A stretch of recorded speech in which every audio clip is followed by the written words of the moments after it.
cat needs. Retallica picked up a genuine winner this time around. And I mean that sincerely, so before I even get to the good and the bad, know that this is worth every penny, drawbacks be damned. I was anticipating shovelware, but got a unique logic puzzler from a solo developer with a lot of charm and care afforded to the bulk of what's on offer. By the end of the game, you'll have 7 cats and a dog, with each stage tasking you with making every animal happy in order to progress. And the twist being that each has their own personality by way of needs and movesets, simple in spots while increasingly fiendish in others. I found this little bit of brilliance to be wildly engaging. Not only that, but watching my kids play helped me realize that there are often numerous ways to reach the resolves, and cornering yourself isn't as big of an issue here as it is with semi-similar games. What makes this feel so original is all the if this then that rules which each animal must adhere to. For example, the old cat is probably the simplest, since he just wants a box to sleep in and is too old to jump over other cats.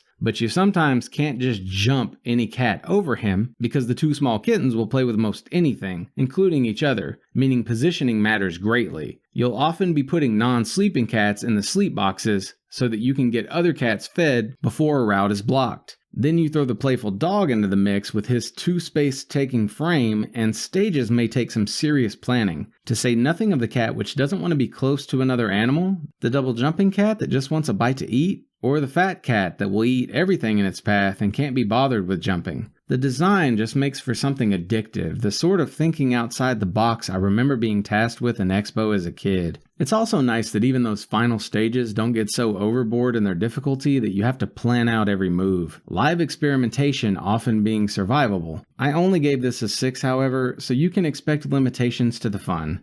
Firstly, a rewind button would have been nice instead of requiring hard restarts of a stage for when you make a dead-ending move. There's nothing extra in the stages, such as bonus collectibles, no co-op, nothing to do beyond the main campaign, no story or bosses, and there are only 50 stages in total. A third of those serving as very simple tutorials for the new creatures as they're introduced. Oh, and the controls take a mild amount of getting used to, with the action, such as cats feeding, likely going to prove too slow for some users, and the need to constantly check which cat you've got selected for movement. The game ends up feeling like it's leading to something much more sprawling than what it is, closing the book just as you've been introduced to all the characters. Again though, none of these things are deal breakers for me. This manages the near impossible by feeling original in a sea of cheap puzzle games. And the trophy chase is basic, yet plenty enjoyable, since it only involves playing the game. You don't technically have to beat all 50 levels either, since the last trophy unlocks once you've cleared the 49th stage. It took me a little over an hour to do, and is a 3 for difficulty if you're doing it blind. A 1 if you're following a guide video, tedious and not fun though that would be. So split the difference and call this a 2. Nothing's missable either, making it an excellent way to lose an hour if you like sorting messes or making animals happy. Highly recommended despite the shortcomings.